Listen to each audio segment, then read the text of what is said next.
Welcome to Next of Kin, the Parents Podcast. I'm your host, Emma. I'm a British expat living in Dubai, UAE, with my partner and baby girl. Join me on my expat motherhood journey. I'll be discussing different topics each week and we'll be joined by some wonderful guests. Now, if you're a mum, you're short on time, so let's jump right in. Welcome back. I am about to be joined by the wonderful Aneta, who you may already know from her nutrition account, which is at I_got_nutrition. So I got nutrition. Or perhaps you've shopped from the GFT Box, which is her small curated gift box business. This is how I met Aneta, through her gift box business. And you'll actually see that the Next of Kin Elliot onesie is now available on the GFT Box website. So you can add that into a box, perhaps with one of those sweet little bunny toys and a treat for mum. And then you've got the perfect newborn or baby shower new mum gift. So I was a little surprised when Aneta mentioned that she'd like to join me for an episode to discuss nutrition and wellness, because I only knew her from her gift box business. And then I realised that she is actually a nutrition and lifestyle coach, hence her I Got Nutrition account. She's also a busy mum of two, originally from Poland, living here in Dubai. This chat has come just at the right time for me personally, as I am now in the swing of making sure that everyone gets fed their 3 meals a day. Isn't that wild when you start weaning, that you actually have to make 3 meals a day for both of you, the baby and you? But now we've got that ticked off the list, I want to make sure that I'm forming really healthy mealtime habits for Bonnie. I personally was an awful eater when I was younger.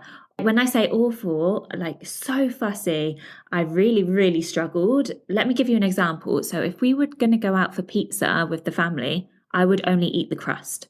This then progressed into ordering a margarita with no cheese. I'm not even joking. The waiters would look at us baffled, like, that is not a pizza, that's going to taste horrible. My mum would just nod like, please just do it anyway. Or plain pasta, and if there was a hint of like oil or a herb, then again, absolutely no chance. So I guess that's what makes me extra focused on making sure that I'm developing healthy mealtime habits. And don't we all just want that for our kids to be healthy at the end of the day? So I'd love to get some great tips from Aneta today. Anyway, let's jump right in. Let's go get Aneta on the line. Aneta, thank you for joining me on the podcast. How are you? How has your weekend been? Thank you, Emma. Thank you for having me. Weekend was great because we were actually celebrating my husband's 51st birthday. So we had some great family time and we had an outing with friends. So great weekend. How about you? How are you? Yeah, it was good. It was busy with Bonnie now, and she's trying to transition down to one nap, which makes her a little bit cranky. But we were out and about. We just enjoyed living in downtown, going for picnics, and there was loads of events at the weekend. So I've been feeling like I want to move out of downtown, but actually this weekend made me love being in downtown. Yeah, and the weather is finally bearable to spend some time outside, which is great. Yeah, so much nicer. We even went for a run on Saturday morning with Bonnie in the pram and thought, who are we? These people that go for runs as a family. But it was really nice down Kite Beach. Lovely. Would you mind kicking things off by just introducing yourself, telling me your background and how you got into this wellness and nutrition coaching?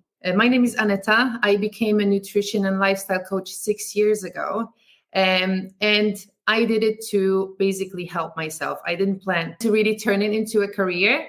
I really did it to help myself. I was a mom of 2 children.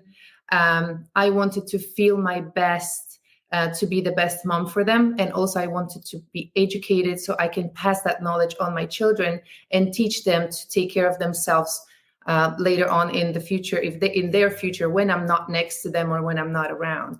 So that was basically what triggered me. And when I said I wanted to help myself, a lot of people expect now like some sort of a teary story, how I cured myself from some horrible disease. So I have to disappoint you. I don't have such a story. However, I still think that a lot of people can resonate with my story. Even though I was not diagnosed with any particular disease, there was a time in my life that I really felt miserable. And I was in my early 30s. My son was little at that time. And I suffered from bloating, indigestion, headaches. My skin was full of breakouts, and I just generally didn't feel good. And at that time, I was really convinced that my lifestyle and my diet is not bad at all. I mean, I was just eating regular food like everybody else, like just the typical Western diet. And nothing out of ordinary. I was not abusing anything. I was not sugar addict. I was not abusing alcohol. I was never a smoker. I was not overweight or anything like that. So I was convinced that my lifestyle and my diet is fine. Yeah, and the fact that I was not diagnosed with anything didn't help me, because at least I would know what to do. But all the doctors would just send me away saying, you're absolutely fine, except of some minor deficiencies. Just take a supplement and you're fine. And no doctor will ever really spend enough time with you to find out what really your lifestyle is. They would just ask you, are you eating well? Are you eating well, yeah, I'm eating well. In my opinion, that was eating well, but I was eating cereals for breakfast. I was eating pasta. I was drinking my coffee. I loved my wine and cheese in the evening, or late evening snacking.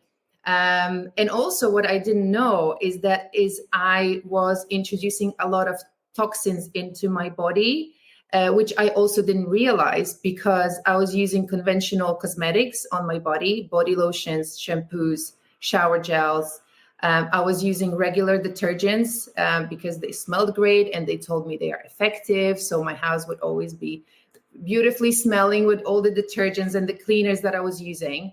And little did I know that it's all very harmful for me. And thankfully, I got educated, so I don't have those things in my household anymore. So my children can play safely on the floors and the carpets these days. And yeah, that really changed my life. And I didn't really do it so much for myself, because at that time I still kind of didn't have maybe enough self-love to do it for me. I did it for my children. But along the way, because coaching is really not only about the nutrition and the exercise, just the treating your physical body, but it's very holistic. So it treats your mental body and your spiritual body at the same time.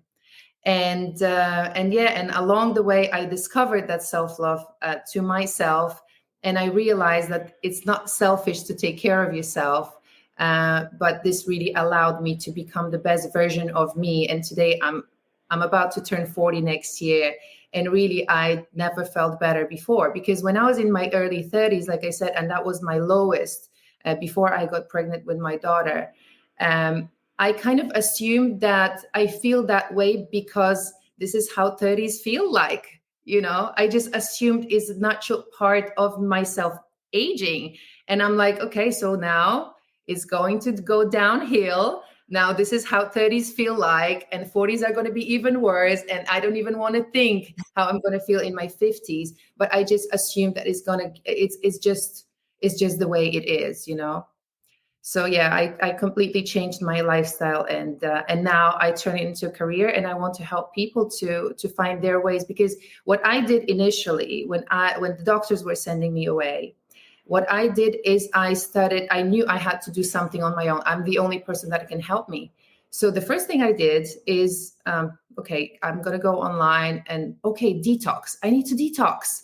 So I invested so much money. I spent a lot of money on these crazy detox programs, okay, when they make you fast for a week and drink all those disgusting potions. But at the end of the week, you finish the course, you suffer through it because it's horrible. And the week will go by, and then you go back to your old habits. So it's really not something that will change your life or make you feel better in the long run. And then at that time, keto diet was very trendy. So I'm like, okay, these keto people say I'm going to feel amazing and I'm going to have all this energy. So I went on keto diet for several months. And initially I felt really good. However, I was not able to really enjoy family meals because I had to shop different foods for myself. I had to cook different foods for myself. That really added a lot to my anxiety and stress, and affected my family life a lot. So I thought this is also not sustainable. So I kept on researching, and the more I was researching, the more confused I was, because the vegetarians said that this is the perfect diet for people. The vegans said that's even better. And the carnivores were saying something completely on the other spectrum. And I was just very, very confused. So I came to a conclusion that no restrictive diet is ever going to work for me. And I need to find my own way. And the health coaching really helped me to start seeing things, start recognizing what is serving me, because we are all different. So really, nutrition and lifestyle should be very personalized. And this is why I like to work one-on-one with my clients, because then we can adjust to their needs, their preference. We have different lifestyles, so our nutritional needs are different too. We are at different ages. Some women go through menopause. They need different nutrition that a younger person, or there's many different factors that influence that. So yeah, it really transformed my life. Amazing. I think there's going to be quite a few similarities between you as a 30-year-old and me as a 30-year-old for sure. I was just thinking this week, what do I want to change? What will be my New Year's resolutions? And one thing has to be my nutrition, because I love chocolate. I don't really drink caffeine, but I eat a lot of sugar to keep me awake. I don't get much sleep, so I binge on sugar. So I need to make some changes. I know we're going to go into chatting about children and baby nutrition, etc. But where would you say I need to start then? What few things should I look at? A lot of people, when they do New Year's resolutions, is they think it's a question of discipline or motivation. And then, when they give in, they label themselves as weak. I'm horrible. I can never do this. And they give up. The thing that I really want, that I work on with people, is finding the right mindset. So this is my holistic coaching. Find the self-love for yourself. And then every decision you make, every single day, I always ask myself, would I give this to a person that I love? Is this going to help me? Because every single decision contributes to the long-term results. Nobody gets fit from one time in the gym. It's the things that we do often that have the big result at the end, not the things that we do sometimes. So I'm not saying that you have to quit chocolate. And this is why people fail, because they say, okay, no more chocolate ever again. And obviously, the more you're thinking not to eat the chocolate, the more the chocolate is in your head, the more you crave it. So don't say to yourself, this is absolutely something that I don't support. Like, chocolate is great. Chocolate is delicious. It's made for us. We have to enjoy it. But just find your way to maybe substitute, because habits are very difficult to ditch. Just like, okay, you have a habit, quit it, because they are actually neuropaths in our brain that make you crave that thing, So it's easier to replace your habit with a new habit that is better for you than absolutely just go cold turkey on your habit, So try to replace it with a date, or try to replace it with something, change it to a dark chocolate, gradually. I'm eating up to 99% cacao chocolate. And even my kids are fans of dark chocolate. So it is something that you can definitely do instead of just going cold turkey, because you're most likely going to fail. Okay, that's a really interesting answer, because I was expecting you to tell me like ditch carbs, eat this, eat that. But actually you're telling me to focus on self-love and how I evolve my current habits, right? Yeah, something very interesting that came from my son. My son is 10 years old. And I really don't impose anything on my children, because I believe that pressure creates resistance. So I never pressure them to do anything. But my son really developed extremely healthy eating habits, which I cannot really say about my daughter. So you see, even from the same parent, the children can be different. I really want to highlight that. But my son is a fan of acai, the acai bowls, the acai berry. It's a superfood. And we buy the pure acai unsweetened in the supermarket, and we blend it at home. And he eats that on a daily basis. And he told me the other day something really interesting. He said, Mom, when I eat acai, I just feel like this flush of nutrients entering my body. It's like a wave that is, and it's just fueling me. And I just feel this energy. And I thought, oh my God, what an amazing visualization that we can apply on we can tell our children, because I always tell my children, the more color is there in the fruit or vegetables, because the colors really reflect the nutrients. It's the nutrients that are visible. And when he sees, berry, the acai berry is very deep purple color. And I guess it really stuck into his brain. And he really felt like when he eats that, he feels the nutrients that are entering his body, and it makes him feel so great. So I think this is something very powerful. That visualization is very powerful. And I also use the other way around.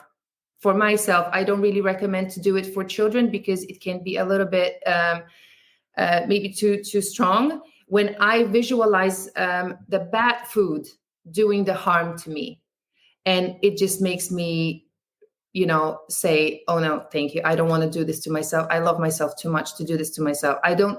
The reason I'm saying not to use this negative visualization with children is because their imagination is very creative, and it can create some sort of a terror, I don't know, negative effect, because all the foods are here for us to enjoy. I don't want the kids to feel guilty when they eat fries or a birthday cake at the party. You know what I mean? Mm-hmm. So this is something I use for myself. And if you want to try it for yourself, I think it can be something that you can use as well, but not for the children at this time. It's interesting because we know now, don't we, the power of visualization. And so he's come up with that kind of by himself, hasn't he? But really, that does scientifically affect things, doesn't it? I know that there's so many studies into visualization and what you believe and how that can suit, like the placebo effect when you take a pill, right? So that's really interesting that he's doing that for himself. Actually, one of the reasons I wanted you on the podcast was because I asked you, didn't I, if you have two really good eaters? And in my mind, I was thinking, well, if she's just got two really good eaters, then what can she really teach us about fussy eating? But you've already touched on how your daughter struggles a bit more and is a bit more fussy. So why do you think some children are fussy eaters and others aren't? Well, we have to understand that we are all individual people. And babies are just really not that much different from us, and they have the right to dislike certain foods. They just have a different palate, and I can see that the difference between my son and my daughter. They have completely different palate. And I have 3 siblings, all born to the same household, brought up in the same exact way, and we have different likes. It's just normal. I always say that we should treat our children the way we would treat an adult. They are just little humans, so they really have the right to have that palate and their preferences, and we should respect that. Absolutely. So how do you tackle the fussy eating, or do you just accept it, or is it something that you try and help with and reduce the fussiness? How do you go about that? Yeah, no, definitely. There are things you can do, but there's a lot of things that you should not do. And I understand that for parents, this is a source of a lot of frustration, and we worry about our children, and sometimes we go into this panic mode. But I just want to highlight that something. I was thinking about it, and I think it's very unlikely that your child is going to develop an illness because he's a fussy eater. But the way you as a parent handle that child fussy eating habit can really have very serious short-term and long-term consequences. So how we handle the child is really, really important, because as a parent, your responsibility is to provide the food to your child. But your child has to decide whether or not to eat it and how much of it to eat. What you can do is encourage the eating. But the things that parents sometimes do with a good intention can have actually the exact opposite effect. And you can actually contribute to making the things worse by bribing your child to eat, by pressuring them to eat, by force feeding them. These are the things we should never do. And emotional manipulation, such as be a good girl and eat the food that mommy worked so hard to put on the table. These are the things that we should never do, because then we instill that guilt. Like I said, the short-term result of these behaviors of a parent can be contributing to the problem getting even worse. And the long-term effect, which I think is even worse, is that they can develop very unhealthy eating habits or food or eating disorders later on in emotional eating, things like that. And that's really, really bad. So what we can do as parents is encourage our children. And there are many ways to encourage. And I practice them all. The first thing that actually worked with my daughter is, let's remember that kids sometimes have to be exposed to the same food 15 times before they decide to try it. So when I was doing lunchbox for my daughter, I would always my son would have no problem with the cucumber. He didn't like tomatoes for a long, long time, but cucumber and lettuce would go. I would do the same thing with my daughter, and she would always take it out and breathe. And, I would find the slices of cucumbers in her lunchbox. She would never touch it. Okay. Until the day that she actually took a little bite, and now she doesn't have any problem. So let's keep on exposing. The same thing when we eating at the dining table, I always make sure that I serve her the foods that I know she's not going to touch, but it's on her plate. And I continue doing that, even if it takes 20 times, 30 times, I don't know how many times, but, at some point there'll be a little piece of that food mixed with the, or she would eat it accidentally. And so that's one of the things. The second thing, I like to involve my kids in cooking. Since they were little, we would have a lot of fun cooking together, and they were much more likely to eat the food that they cook themselves. Another thing, what I like to do is, you have to make sure that the eating environment is fun. So they don't associate, the meals with anything negative. So the conversations we have at the table, they have to be pleasant, no arguing, no pressuring, and things like that. It's extremely important. Yeah, I must say, as a previous fussy eater myself, the turning point for me was probably when people gave up trying to pressure me to eat, and it was just in my own time. So the food was there and I'd give it a try. And I probably was a teenager when I got less fussy, because it didn't ever help when I was told to sit there and finish my meal. All the old school tactics of, you're not leaving the table until you've at least eaten your peas or whatever it might be. It just never worked with me because I was stubborn. It's very interesting that you mentioned this, because you were a teenager and you were still picky eater. A lot of adults do that. A lot of parents do that. And let's remember, kids model parents' behavior. Mm-hmm. So we have to be the role models for our children. Another very important thing is we have to control their snacks, because if they are not hungry at mealtime, they're not going to eat. So imagine if somebody was sitting you down at the table, eat now, because I say this is the mealtime, eat now, and you're not hungry. Obviously, you're not going to want to eat. So we have to control their snacks, and we have to also be careful with high-calorie drinks, such as juices and milk, just to make sure that our children are hungry at meal times, to increase the chances of them trying new foods and eating well. So let's take this right back to the start, because I'm going to have lots of listeners who are maybe pregnant, or they've got the young babies and they're thinking about weaning. Do you have any preference? The big debate, right, is spoon-fed or baby-led weaning. Do you have any preference there? I definitely do. I really think, I really believe that baby-led weaning will help avoid that child developing fussy eating habits later on, for multiple reasons. First of all, is they are exposed to the real food in the form that is the natural form of the food. So they can be served exactly the same food as the other members of the family, because naturally children want what's on your plate, not on their plate. So being able to offer them exactly the same food, maybe a slightly overcooked or softer texture for the safety. But I think exposing them to the texture, to the shape, and to the color of the real food is extremely important. Again, they also can learn to control their appetite, because we all have instincts, and actually children are more in tune with their instincts than adults, because we are somehow programmed and conditioned, and we think too much with our logical brain. But children really follow their instincts, and they stop eating when they're full, and they eat when they are hungry. So giving them that control, I think, is very important for the future, for them to learn how to control their appetite later on. Whereas when parents spoon feed the child, a lot of times they kind of use different tactics. Like when the baby is not interested in the food, they would play a little airplane, or they would distract the child to make them eat more. And I just find that absolutely unnecessary. From my experience as well, I think I did a bit of spoon feeding, but mainly baby led. And the reason I did a bit of spoon feeding was there was points where I, as an adult, would get a bit anxious. I maybe would take some finger foods off her because she was gagging too much. And I know that if you're feeling anxious, that anxiety is just going to go straight onto them.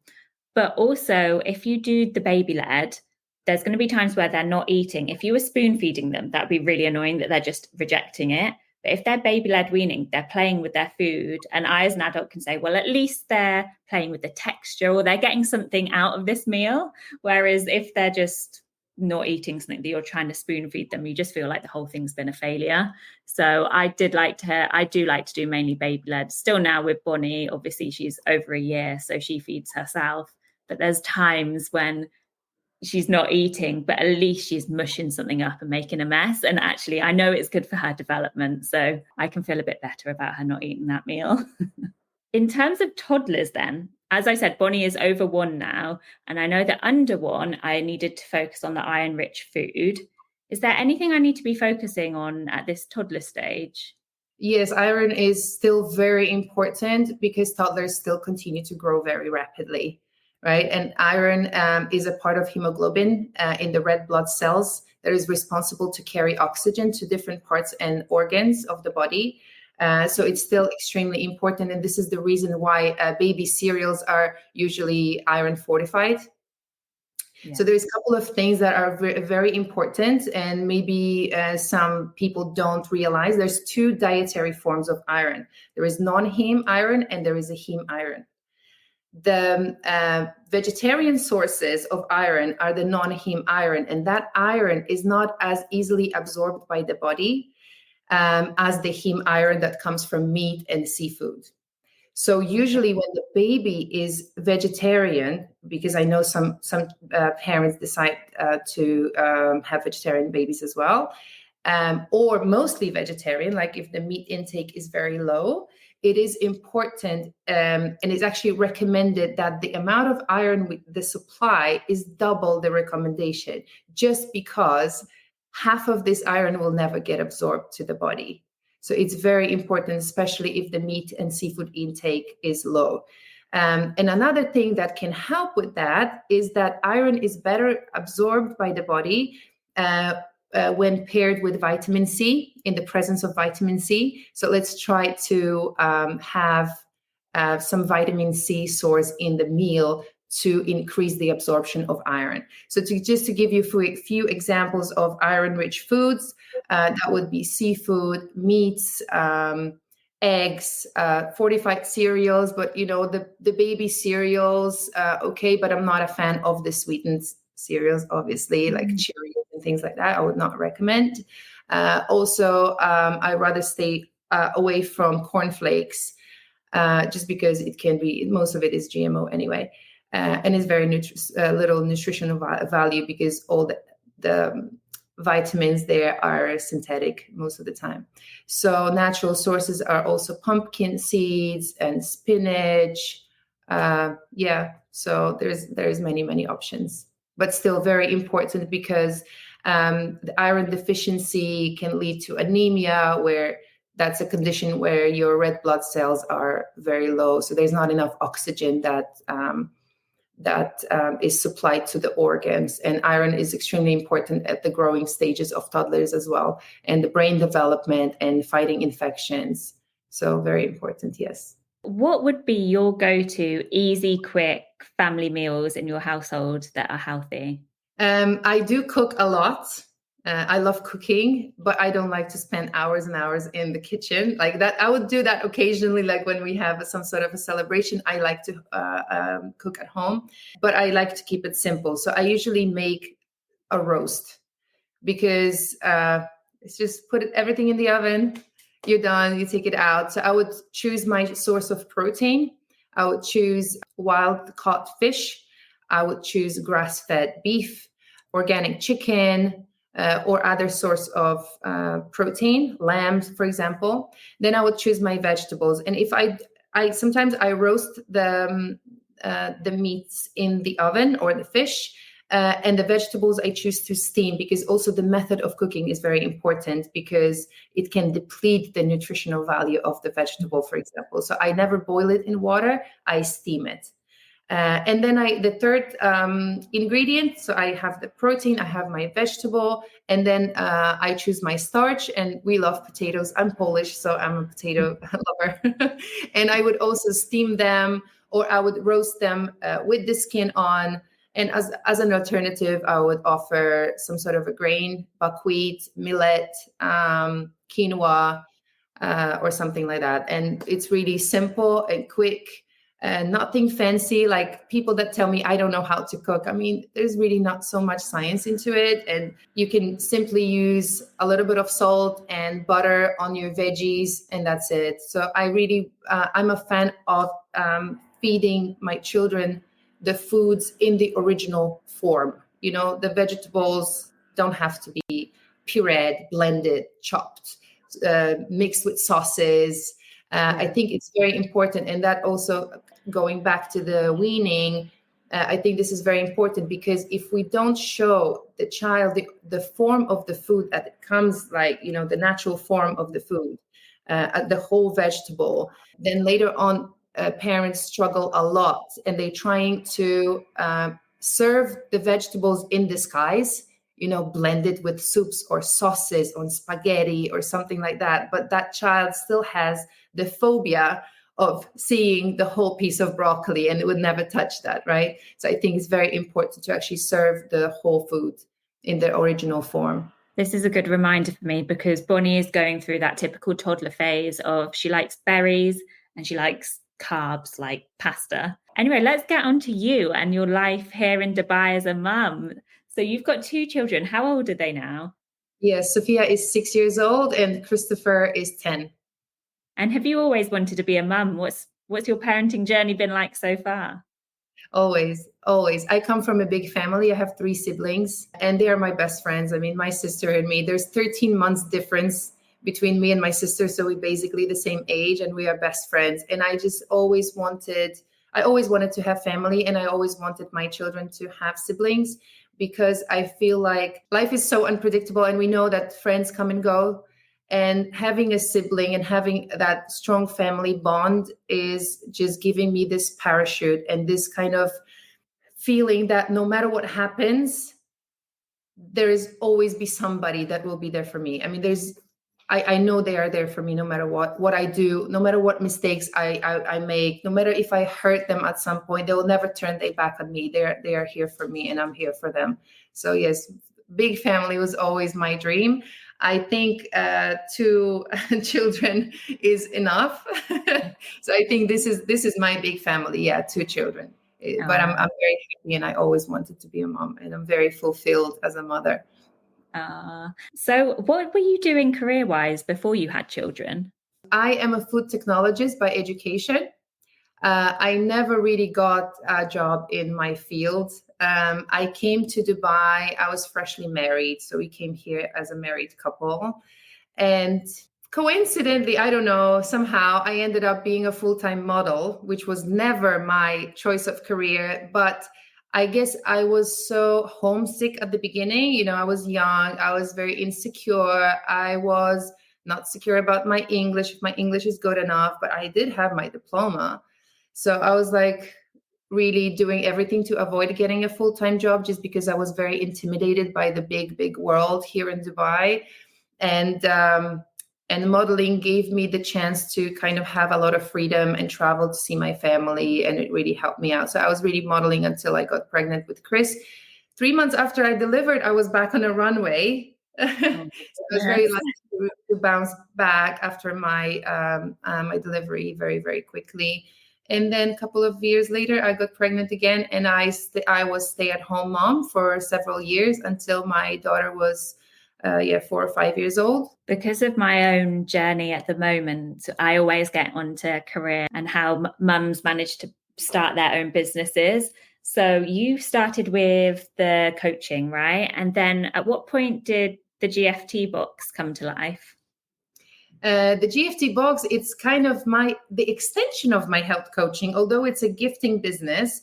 But I really noticed how much difference in my life, the fact that I've changed my hygiene routines, and I ditched the old style cosmetics and the lotions, and I cleaned my household from the toxic products. I've noticed how much that changed my life and improve overall health of myself and my children and my 2 cats. By the way, I have pets as well at home. So it's very important. And I noticed that people still don't have that awareness. And the to-go gift would be a scented candle or some sort of a pouch with a skincare. And because it's so widely available and used by multiple people, and it's beautifully marketed, so people think it's okay, and this is what I thought before, I decided to spread a little bit more awareness and offer clean and toxic free gifts to basically spread that awareness. Because if you wish somebody well, you don't want to offer them toxins in your gift box, right? So this is this is an extension for my health coaching. So I really implement a lot of things that I've learned about health and wellness into my health coaching. Yeah. And at the same time, I think it's my whole value system is implemented in this company. You know, the fact that I work with small local female owned companies, and a lot of things are made by hand. It just makes it so unique and special for me. And I love to support small businesses. I'm a small business myself, and I love to be in this environment. You can definitely see that and see the love and the passion for what you're doing, and that ultimately the best brands are the ones that feel really trustworthy and like an extension of someone. So I definitely see that through what you're doing. So I bought one of the GFT boxes recently, and it went down an absolute treat. We really loved it. And who are these gifts aimed at? So when I started the GFT box, I was thinking about my own experiences and what I always struggled when finding gifts. So I think a good gift is not something that is expensive. It's something that is unique and catered for the person, right? So this is why I have these things that if you cannot find in any kind of mainstream shop. So very, very unique items. A lot of options for ladies, because I think lady gifts are kind of easier, but I know a lot of people struggle with finding gifts for men. So I decided I'm going to have some options for men. And recently we also added a few options for babies, which one of them is the gorgeous onesie from the next of kin. And I'm such a fan. I'm literally regretting that I don't have a little baby at the moment, because it's such a perfect onesie. And there are several features about it that just makes it, first of all, the zipper is in the front. There's so many baby clothes that have zippers in the back, and even worse, buttons in the back, which I'm like, and then the parents are like, I don't know why my baby is constantly crying. You know, he's clean, the diapers change, and they are fed, and they are still crying. They can be simply uncomfortable. They can be in pain, can be itching, and they have no other way to communicate, to tell us this, you know. The second thing is that there is no label, the actual, you know, sewn in label in the bag that also and the fabric is just so soft. You're selling it for me here. And we have some teethers, silicone teethers that you can also put in the freezer to make them colder for when the baby is teething. And we have some gorgeous handmade bunny toys, which are just so perfectly done. Like you would not believe this is done by hand. And this is my Polish friend that makes them by hand here in Dubai. So yeah, a few options for babies now. Yeah, they're beautiful. Perfect. Well, thank you so much, Aneta, for coming on the podcast. Where can people find you if they want to get in touch? You can easily find me online, www.thegftbox.ae. And I'm on Instagram at the GFT Box. So it's an online platform. We deliver the same day. So even if you are on the last minute gift, you can still get it on the same day delivered to your doorstep. So. And for the coaching and the nutrition side of things, where can they have a different Instagram account? It's called I Got Nutrition. With underscores in between the words. So I_got_nutrition. And by the way, I'm writing an ebook, which is going to launch. It's a free download ebook, and it's going to be ready by the end of the year. So if you follow me now, I'm sure you're going to get some updates, and you'll be able to download it. It's very informative ebook about longevity and wellness. So amazing. Okay, so I'll sign up to that. Thank you so much, Aneta. Thank you, Emma. Have a great day. Thank you so much. A big thank you again to Aneta for coming on the podcast. My biggest learning from that conversation was about iron and iron absorption. To be quite honest, I don't cook a huge amount of meat, so the vitamin C pairings to help boost the iron content is something that I better look into. I actually asked Aneta for that advice about what to cook for easy, healthy family meals, as it was something that I'd seen come up on the mums groups and the mums chats. And Aneta's answer surprised me a bit for some reason, and it's reminded me that I need to bring things back to basics. We spend so much time with baby-led weaning at the start, focusing on getting them to like veggies. And nowadays, I'm just incorporating them into meals like how we would eat them, I guess. But I think I'm going to use her simple formula tonight and at least once a week going forwards to make sure that Bonnie's still getting used to the taste of veggies and has that protein and the starch. Interesting, actually, that she said starch. I was waiting for the word carb, weren't you? One more reminder this conversation gave me is that these babies are little humans, so the aim isn't to make them all uniformly like all food and to only eat healthily, etc. They're allowed preferences and each will be different. I do have to work on thinking about this because we all know the feeling of cooking the perfectly balanced meal for your little one and for them to then refuse or not be hungry. But of course, if someone presented me with a meal that I firstly had no idea what it was and whether I liked it, at a time that maybe I wasn't even hungry, maybe I didn't have an appetite that day, without the obvious adult social manners, I'd refuse it too. So I'm going to relax up a bit with my quest to ensure that she's not so fussy. Anyway, I'm meant to be wrapping this podcast up, aren't I? It sounds like I could do with Aneta's nutrition coaching for myself, and I honestly do love her business. I promise I did not ask her to say all those kind things about the next of kin onesie, by the way. There are so many tangents that we could have taken this conversation with Aneta's vast experience. One area I decided not to get into was the toxin chat, as I sat here with a heavy face of makeup and none of it being clean beauty. But with an asthmatic in the house who struggles enough with his severe dust allergy living in Dubai, I think that's maybe something we need to consider as a family. Anyway, I'm going to go and rack Aneta's brains tomorrow when I see her. But to you guys, thank you so much for tuning in. And thanks, as always, for your support. It means the world. Please make sure you're subscribed to the podcast and do share with any friends who you think would like it. I'll be back next week for a solo chat. Have a lovely week.